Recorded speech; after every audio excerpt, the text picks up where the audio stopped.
MA Hindi उत्तरार्ध के प्रिय छात्रों, हम लगातार लंबी कविता से जूझ रहे हैं और समझने का प्रयास कर रहे हैं। अंधेरे में व्याख्यान नंबर 24। हम यहाँ थे। कविता की पंक्तियां है, हाय हाय उसने भी ये क्या गा दिया, ये उसने क्या नया, गलियों में अंधकार भयावह, मानो मेरे कारण ही लग गया मार्शल लॉ वह। इसमें दो तीन चीजें हैं जिसे हम पुनः याद करना चाहेंगे। कविता चल रही थी जिसमें अंधेरा आरंभ से अंत तक, हम मध्य में चल रहे हैं। हम लगातार देख रहे हैं कि किस तरह से अंधेरा यहाँ अपना प्रभाव छोड़ता है। अंधेरा शब्द से ही डरावना और भयावह होता है। आदमी की जिंदगी में एक पक्ष उजाले का और दूसरे पक्ष अंधेरे का होता है। यूं भी कह सकते हैं कि वो दौर जब आदमी दुख, संघर्ष और तनाव में जीता है, उसे वो अंधकार कह सकता है, अंधेरा कह सकता है। एक संघर्षशील व्यक्ति किस तरह से जिंदगी पर अंधेरे से लड़ता है, वो कोना जो उसे मजबूर करता है सोचने पर, चिंतन करने पर। हाय हाय की आवाज किसके मुंह से निकलेगी? एक सुखी आदमी ऐसा कभी नहीं बोल सकता। हाय हाय जिसके अंदर से दर्द सहन से बाहर हो जाए, असहनीय हो जाए, तब वो हाय हाय कर उठता है। उसने भी यह क्या गा दिया। जब ये बात आती है तब आश्चर्य बोध का एहसास होता है, ये उसने क्या नया कर दिया। फिर आगे बढ़ते हैं। गलियों में अंधकार भयावह, वो जब दौड़ता हुआ जुलूस से बाहर निकलता है, जब मार्शल लॉ लगा दिया जाता है, तब वो मुख्य सड़क से भागता हुआ गलियों में गुजरता है, तो गलियों में उसे अंधकार दिखाई देता है। वो अंधकार जो व्यवस्थागत है, जो अंधकार बनाया हुआ है किसी के द्वारा, जो उसे, उसके शोषक है, उसे प्रताड़ित करने वाले हैं, जिसके कारण वो परेशान है। गलियों में अंधकार भयावह, भय पैदा करने वाला। और वो अंततः ये सोचता है कि ये सब कुछ हो रहा है, घटित हो रहा है, लगातार गलत हो रहा है, मानो मेरे कारण ही लग गया मार्शल लॉ वह। जो मार्शल लॉ के बारे में हमने पीछे देखा कि किस तरह से मार्शल लॉ लगाया जाता है, वो सत्ता के हित में और जनता के विरोध में लगाया जाता है। जबकि घोषित यह रहता है कि मार्शल लॉ जनता के हित में है। व्यवस्था जब देखती है कि व्यवस्था किसी भी तरह से बना ही नहीं जा सकती, बिगड़ रही है, या कहें कि सत्ता हिल रही है, तब वो उसे बचाने के लिए मार्शल लॉ लगाता है और कहा करता है कि ये जनता के हित में है। हम आगे बढ़ते हैं। चलता है द्वंद्व कि फिक्र से फिक्र लगी हुई है। आज उस पागल ने मेरी चैन बुला दी, मेरी नींद गंवा दी। मैं इस बरगद के पास खड़ा हूं, मेरा ये चेहरा घुलता है जाने किस अथाह गंभीर सांवले जल से। झुके हुए गुमसुम टूटे हुए घरों के घुलता है मन, ये महकता है लगातार, मानो खंडहर प्रासारों में उद्यान। इन पंक्तियों का शुरुआत उस द्वंद्व से होती है जो नायक के मन में उथल पुथल मचाए हुए है। वो द्वंद्वग्रस्त है, परेशान है, चिंताग्रस्त है, और जुलूस से बाहर निकल करके, मुख्य रोड छोड़ करके गलियों में पनाह पाता है। तो गलियों में भी उसे वो अंधेरा पीछा नहीं छोड़ता और भयावह अंधेरे में वो प्रवेश कर जाता है। यानी बचने की कोई सूरत नजर नहीं आती। वो जहां कहीं भी छुपने का प्रयास करता है, भागने का प्रयास करता है, तो उसे एक दूसरा अंधेरा फिर सामने खड़ा मिलता है। फिक्र इस बात की है, फिक्र से फिक्र लगी हुई है। कहने का आशय ये कि वो फिक्र में है, और फिक्र भी इस बात की है कि वो फिक्र ही में है। फिक्र है कि खत्म नहीं होती, वो फिक्र पर ही वो फिक्र किए जा रहा है।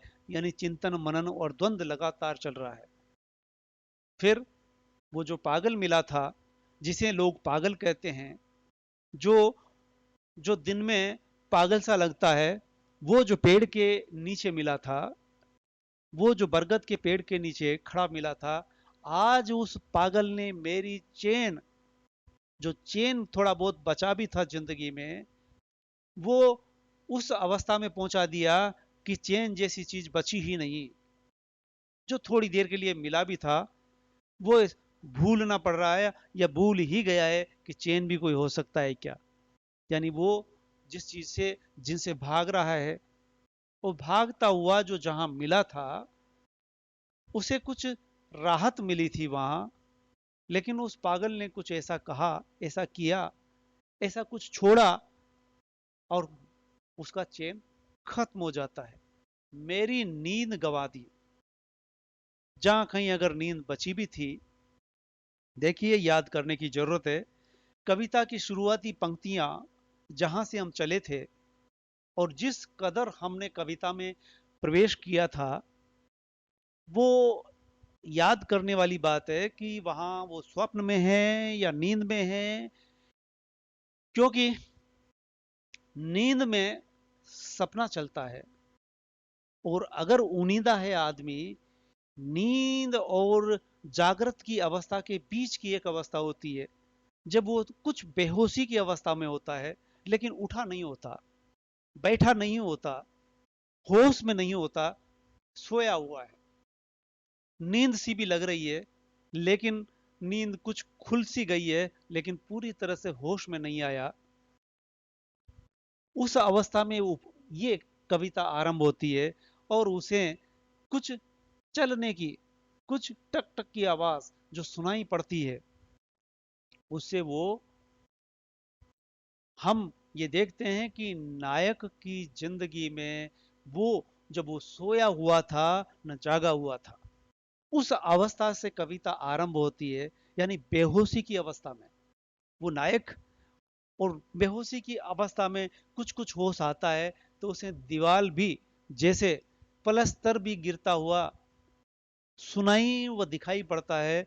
और जब पलस्तर पूरी तरह से गिर चुका होता है, तब उस पर जब वो गौर करता है, तो वो एक शक्ल अख्तियार कर चुका होता है, जैसे किसी व्यक्ति का चेहरा हो। ऐसे में कई दौर गुजर गए हैं, वो देखता जा रहा है। और जब हम यहां पहुंच चुके हैं, उसके ठीक पहले उसे एक पागल सा व्यक्ति मिलता है, और वो उसका चैन खत्म कर देता है। और नींद ही जो कुछ थी, हालांकि नींद शब्द ही पहली बार आया है कविता में, जब से हम इस कविता का पाठ कर रहे हैं। अगर कहीं नायक की जिंदगी में रात के समय कहीं नींद भी आती होगी, तो अब वो नींद ही गंवा दी उस पागल से मिलने के बाद, जिसे दुनिया पागल कहती है, जिसे लोग जो दुनियादार होते हैं उसे पागल कहते हैं। उससे मिलने के बाद उसे नींद भी जैसे छिन गई है, और कह रहा है, मैं इस बरगद के पास खड़ा हूं, मेरा ये चेहरा घुलता है जाने किस अथाह गंभीर सांवले जल से। जब वो बरगद के तले खड़ा हुआ है, तब उसे ऐसा लगता है कि जैसे अंधेरे में उसका चेहरा भी उस अंधेरे में घुल सा गया हो।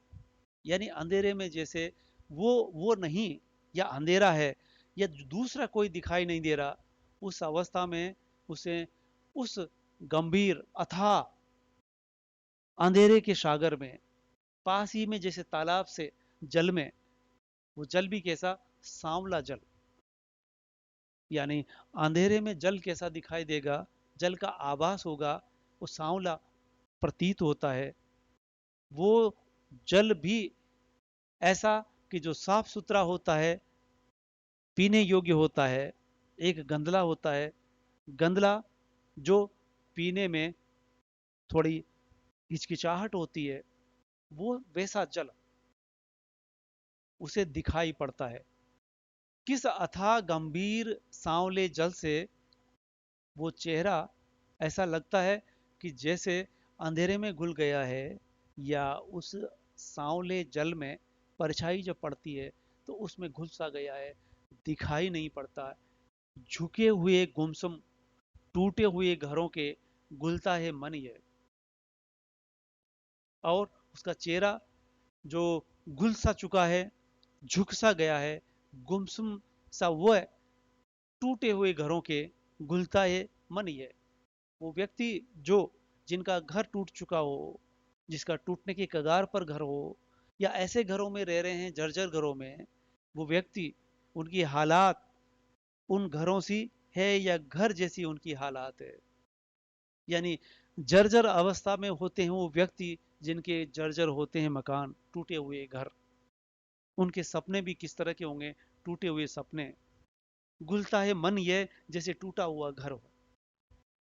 यानी कहीं से भी उत्साह की किरण नजर नहीं आती जब आदमी नितांत अकेला होता है, द्वंद्व में होता है, चिंता में होता है, और फिक्र के बाद फिक्र दर फिक्र उसे लगी रहती है। ऐसे में घुलता है मन ये। मन लगातार घुलता सा रहता है, घुटता सा रहता है। दम घुटना, जहां सांस लेना मुश्किल हुआ जा रहा हो, ऐसे हालात में वो मध्यम वर्गीय जी रहा है, जहां मन भी जैसे घुलता हुआ नजर आ रहा है। यानी कोई उत्साह की किरण नजर नहीं आती। अब देखिए, कविता फिर बदलती है। कविता स्वप्न शैली में है। कहीं वो भयावह अंधेरा है, और कहीं कुछ किरणें दिखाई पड़ती है। शब्द कुछ कहता है। कविता में कवि शब्दों के माध्यम से दृश्य खड़ा करता है, मन की स्थिति बदलता है। महकता है लगातार मानो खंडहर प्रासारों में उद्यान। ओ फिर यकायक चंद्रकांता संतति। देवकी नंदन खत्री का उपन्यास अगर आपने पढ़ा हो, और अगर नहीं भी पढ़ा है तो कभी भूले भटके आपने दूरदर्शन पर आने वाला ये सीरियल देखा हो, जिसमें खंडहर, किले, कुएं, बावड़ी दिखाई देते हैं। और वो खंडर जिसमें वो नायक बराबर जंगल में, खंडर में, किले में, पहाड़ों से गुजरता हुआ, नदियों को पार करता हुआ वो नायक दिखाई पड़ता है। इसी तरह से इस कविता में कुछ अनुभूति हमें चंद्रकांता संतति का सा एहसास कराता है।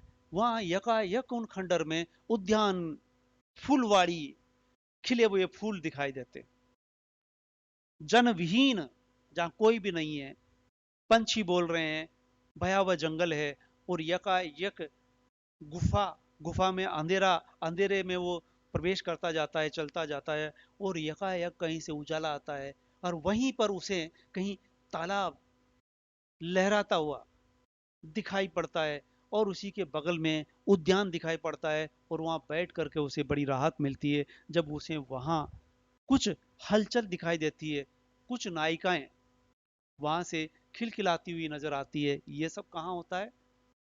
चंद्रकांता संतति में यकायक कुछ ऐसा ही यहां घटित होता है।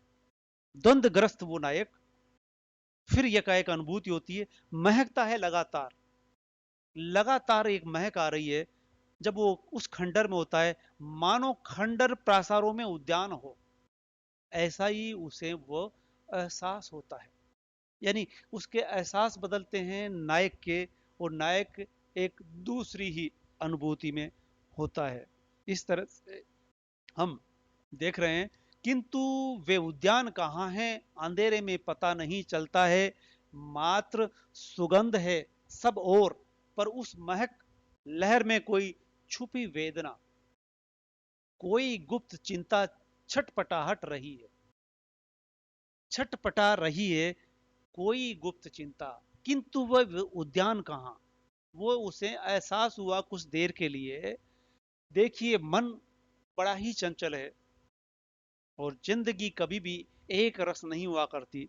ये पहले विद्वानों ने, दार्शनिकों ने कह दिया है कि दुख और सुख जिंदगी के उस पहिए में एक आरे के बाद आने वाला दूसरा आरा, पहला सुख का है तो दूसरा दुख का होता है। दुख भले ही हमें लंबा लगता है, सुख भले ही हमें क्षणिक लगता है, लेकिन चाहे कैसी भी जिंदगी क्यों न हो, राजा हो या रंक हो, उसकी जिंदगी में ये आरे पहिए की तरह घूमते हुए एक के बाद एक आते हैं। तो ठीक वैसे ही, किंतु वे उद्यान कहाँ? ऐसा जो महकता हुआ उद्यान मिलने वाला है, ऐसा एहसास होता है, लेकिन वो उद्यान कहाँ है इस जीवन में, अंधेरे में पता नहीं चलता है। अगर उजाला हो तो कुछ दिखाई दे, राहें दिखाई दे, उस राहें से चल करके वहां तक पहुंचा जा सकता है जहां पर इस तरह की सुविधाएं हैं, इस तरह की चीजें उपलब्ध है। लेकिन जब जिंदगी में ही अंधेरा हो तो अंधेरे में पता कैसे चलेगा कि वो कहाँ हो सकता है? मात्र सुगंध है सबोर, पर उस महक लहर में कोई छुपी वेदना, कोई गुप्त चिंता छटपटा रही है। लेकिन जब थोड़ी भी देर के लिए ऐसा एहसास होता है तो वो उद्यान दिखाई नहीं देता, बल्कि एक एहसास होता है सुगंध का। और सुगंध से ही ये एहसास हो जाता है कि निश्चित तौर पर आसपास कहीं उद्यान हो सकता है। इस तरह से उसकी जिंदगी में वो सुख का एहसास वह करता है, जैसे वो उद्यान का देखा ही नहीं दे रहा, अंधेरे में कुछ भी नहीं है, अंधेरा है चारों तरफ, उद्यान है इस बात का एहसास होता है। जैसे खुशबू कोई आई तो उसे लगता है कि आसपास कोई उद्यान होगा, लेकिन चूंकि अंधेरा है, उजाला नहीं है, इसलिए खुशबू से ही एहसास किया जा सकता है कि निश्चित ही कहीं उद्यान हो सकता है। मात्र सुगंध है सब और, कुछ सुगंध से ही खुशबू सी आ रही है, महक आ रही है हवा की लहर के साथ, लेकिन उसी के साथ कोई छुपी वेदना, कोई गुप्त चिंता छटपटा रही है। उस एहसास में भी, उस खुशनुमा एहसास में भी यकाएक वेदना फिर धर दबोच लेती है, यकाएक प्रकट हो जाती है। और वो भी, वो चिंता नहीं तो कोई गुप्त चिंता फिर उभर करके चली आती है, और ऐसी वेदना जो छुपी हुई थी वो निकल आती है। इससे ये पता चलता है कि आदमी जो ज्यादातर कई परेशानी और संकट से घिरा होता है, लेकिन स्वेट मार्डन और कार्नेगी, डेल कार्नेगी को जब हम पढ़ते हैं तो आज हम यूं कह सकते हैं कि जीवन एक कला है, और जीवन को जीना जिसको आता है, वो संघर्ष में भी, वो नकलिस्तान में भी, उस रेगिस्तान में भी नकलिस्तान का अनुभव अनुभव कर सकता है। वो दुखों में भी सुख का एहसास कर सकता है। जब हम स्वेट मार्डन वगैरह को पढ़ते हैं तब हमें ये एक जिंदगी की कला का एहसास कराते हैं कि हमें निश्चित तौर पर ऐसा कोई व्यक्ति नहीं होता जो दुख और परेशान से न घिरा हो, लेकिन उसके बाद वो पल भी आता है जब उसे उस उद्यान का एहसास होता है। लेकिन वो जो गिरा हुआ है कई दुखों में, दुखों को पहाड़ के नीचे दबा हुआ है, उस पहाड़ के नीचे दबे हुए व्यक्ति से जब ये कहोगे कि सुख भी होता है, तुम्हारी जिंदगी में आया होगा कभी, उसका एहसास करो, तो वो व्यक्ति नहीं कर पाएगा, उस अंधेरे का एहसास करेगा, और छुपी हुई वेदनाएं उसकी फिर गुप्त चिंता के रूप में प्रकट हो जाती है। और वो छटपटाहट, यानी वो छटपटाहट जो उस व्यक्ति में है, वो वेदनाएं और चिंताएं छटपटाती हुई बाहर उभर आती है। अब हम कविता के कुल 8 खंड, 8 खंडों में से 5वें खंड में प्रवेश करते हैं, और इन खंडों में भी हमें कुछ अनुभूतियां अलग तरह की हो सकती है, जिसका एहसास हम कर सकते हैं जब लगातार कविता को पढ़ते रहें और खंडशः खंड खंड को पढ़ते हुए जब हम बार बार पढ़ेंगे तो इस बात का एहसास सहज ही किया जा सकता है कि खंडों की अनुभूतियां भी अलग अलग होती है। चलिए हम शुरुआत करते हैं। एकाएक मुझे भान, पीछे से किसी अजनबी ने कंधे पर हाथ रखा, चौंकता में भयानक कंधे पर बैठ गया बरगद पाते। अब बहुत कुछ घट चुका है उसकी जिंदगी में, और फिर वो जहां खड़ा है, खड़े खड़े को ये एकदम यकाएक एक भान, एक एहसास होता है। यकाएक क्यों होता है? कि जैसे जहां जो खड़ा था, पीछे से किसी अजनबी ने आकर के कंधे पर हाथ रखा हो। वो यकायक चौंक पड़ता है, भय से सिरन उसके अंदर से उठती है। और क्या लगता है उसे? कंधे पर बैठ गया बरगद पात एक।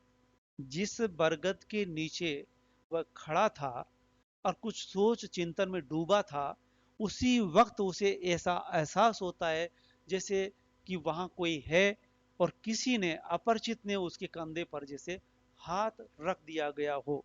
ऐसे भयावह पल जब कोई भी ना हो, सुनसान हो, अंधेरा हो, और कंधे पर कोई सरसराहट हो हाथ की, और हाथ भी नहीं था वो बरगद पात एक, बरगद का पत्ता ऊपर से गिरा सूखा हुआ, वो कंधे पे ऐसा गिरता है जिसका एहसास उसे होता है, हल्का सा स्पर्श होता है कि जैसे किसी ने हाथ रख दिया गया हो। चूंकि ये भी पता नहीं था कि वो हाथ है कि पत्ता है, लेकिन पात पत्ते का कौन करे, क्योंकि पीछे से कोई भी आकर के उसे छेड़ सकता है, डरा सकता है, कुछ भी घटित हो सकता है। इसलिए वो पत्ता भी जब उसके कंधे पे गिरता है तो उसे ऐसा लगता है जैसे किसी ने उसे स्पर्श किया हो, कंधे पे हाथ रखा हो। क्या वह संकेत, क्या वह इशारा, क्या वह चिट्ठी है किसकी, कौन सा वह इंगित? भागता में दम छोड़ घूम गया कई मोड़, बंदूक धाए धाए मकानों के ऊपर प्रकाश छा गया गेरुआ। भागता में मानो अनपेक्षित कहीं न कुछ हो, वह ताक रहा है संगीन नोकों पर टिका हुआ सांवला बंदूक जत्ता। एक और टैंकों का दस्ता भी खड़े खड़े ऊँगता, परंतु अड़ा है। देखिए बहुत सारी चीजें यहाँ ऊपर करके आती है।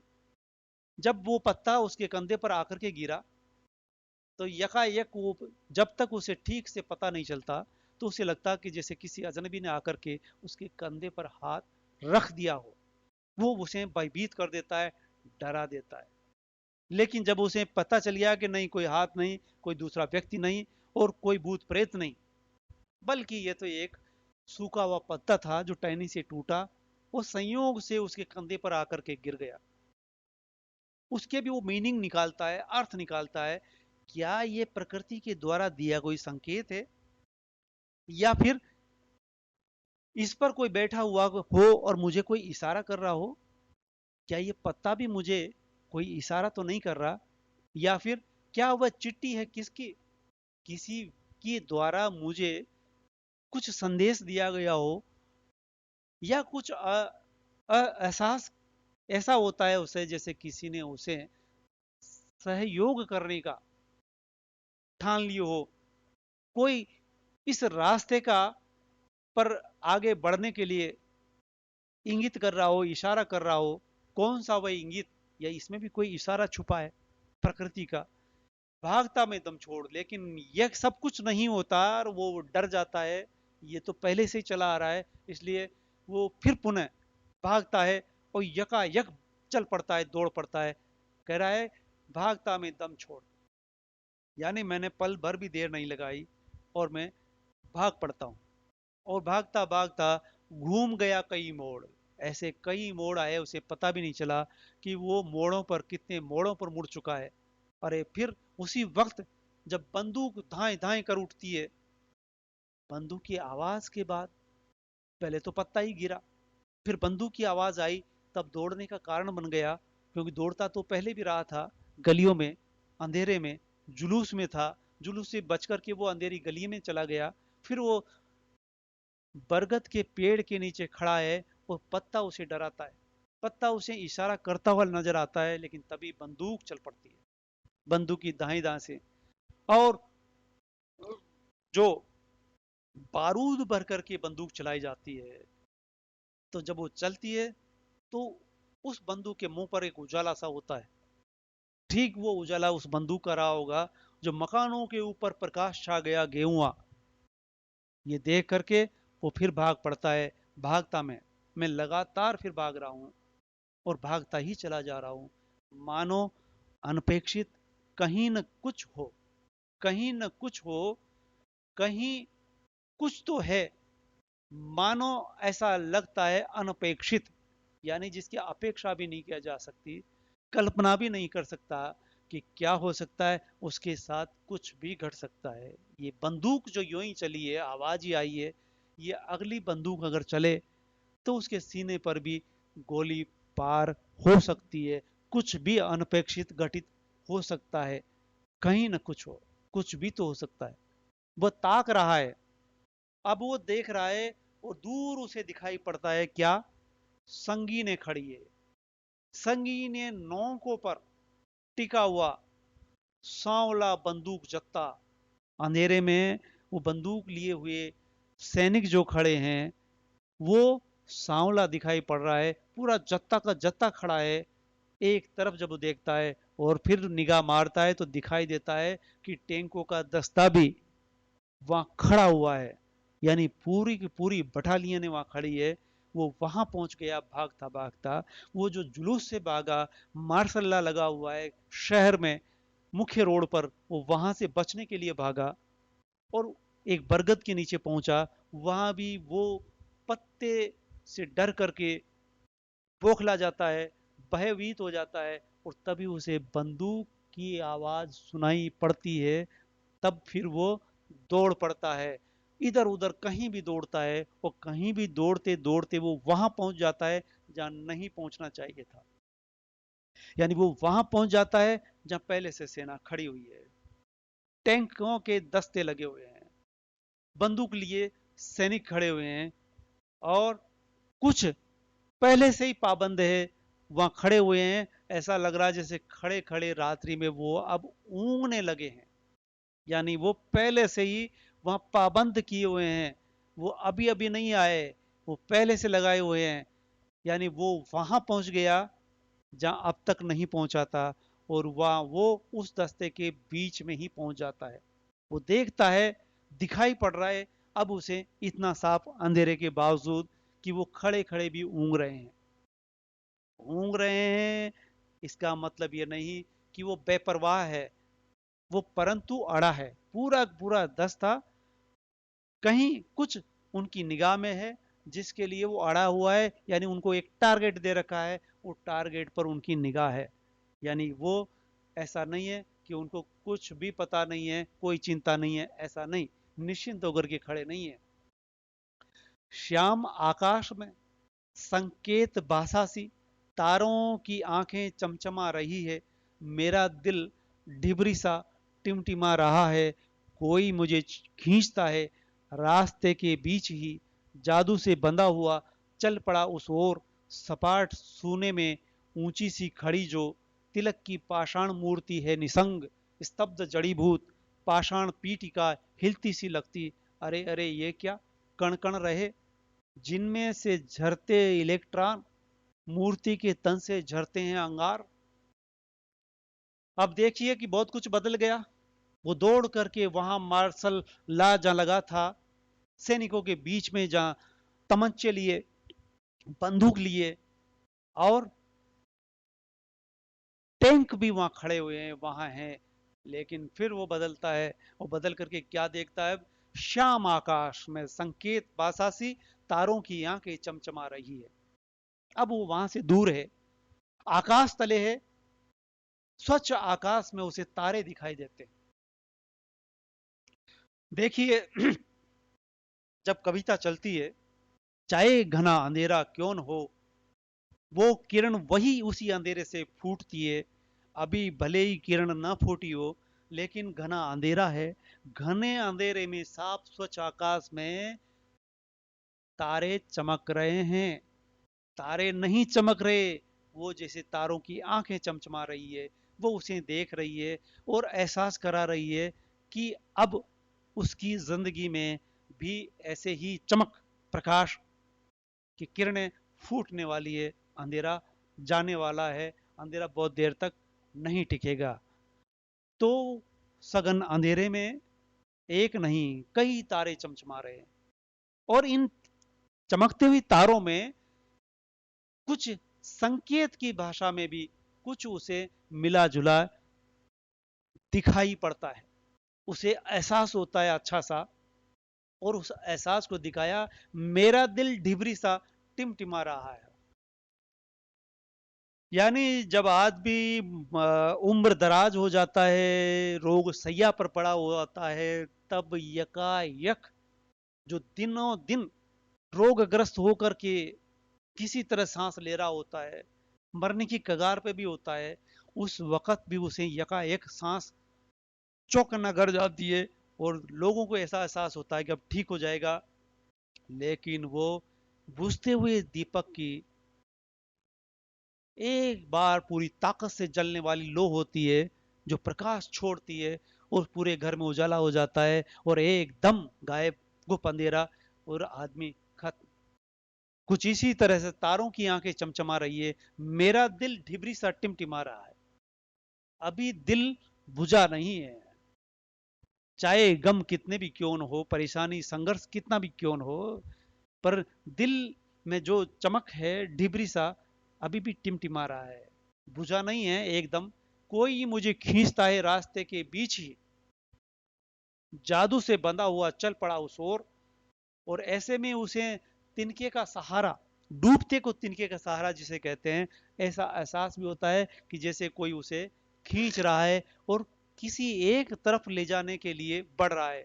रास्ते के बीच में ऐसा उसे कोई आकर्षण, कोई ऐसी शक्ति जो उसे एक तरफ ले जाना चाह रही है, और वो फिर एक स्थिति ऐसी आती है कि जैसे वो भी उसके पीछे पीछे चल पड़ा हो, और ऐसे बंधा हुआ जैसे उस पर जादू कर दिया गया हो। अब वो उससे ये भी नहीं चाहता है कि इससे अलग हो जाऊं, इससे दूर चला जाऊं, इससे भय हो, ये कुछ भी कर सकता है, ऐसा एहसास नहीं होता। बल्कि उसके अंदर से आवाज आती है कि जैसे अब उस पर जादू कर दिया गया हो, और वो भी उसके पीछे चल पड़ा हो उस ओर जिस तरफ वो ले जाना चाहता है।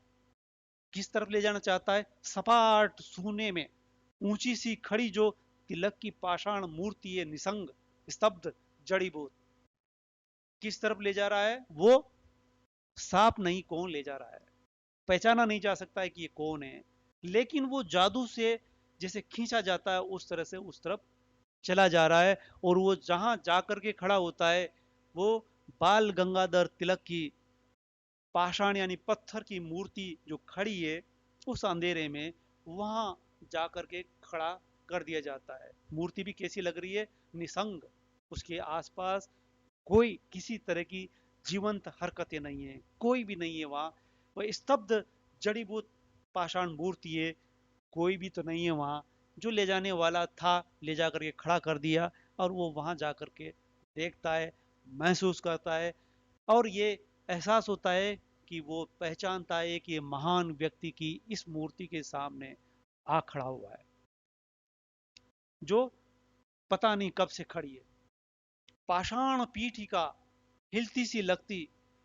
और उसे देखते देखते ऐसा एहसास हुआ कि ये पाषाण पीठिका यानी पाषाण पत्थर की मूर्ति है।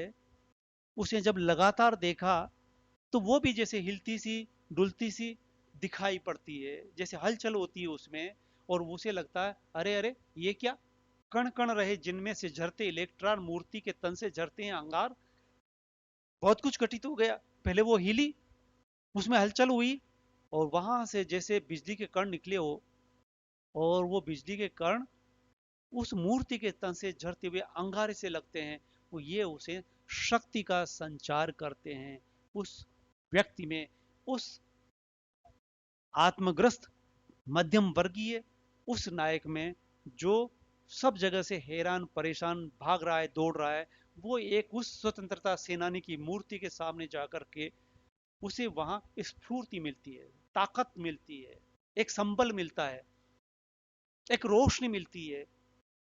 वो कण बिजली के अंगारे से जलते हुए, जहां क्रांति के निशानात है, अंगारे लाल होते हैं, रोशनी वो लाल लाल अंगारे रोशनी छोड़ती है, और वो अंगारे ये निशान है कि भविष्य, ये क्रांति भविष्य बनाने वाली है, जीवन से अंधकार भगाने वाली है। मूर्ति के तन से झरते हुए अंगार को देख करके उसे बहुत कुछ एहसास होता है। दूसरा पहलू ये निकल के आता है कि वो जो स्वतंत्रता के लिए लड़े, जो अंग्रेजों से के सामने, संगीनों के सामने सीना तान के खड़े रहे, किसके लिए? देश को आजाद करने के लिए, सदियों की गुलामी को दूर भगाने के लिए, अपना सब कुछ स्वाह करके, अपना स्वहित खत्म करके जनहित में लगे थे। ये मध्यम वर्गीय व्यक्ति वहां उसके सामने पाकर के इसे भी एहसास होता है कि उसे भी कुछ दिशा मिलने वाली है, उसे भी अब ऐसी सूरत नजर आती है कि अब प्रकाश ज्यादा दूर नहीं है। धन्यवाद। और हम देख रहे हैं, सुन रहे हैं, आप लगातार जुड़े रहें। यह है कविता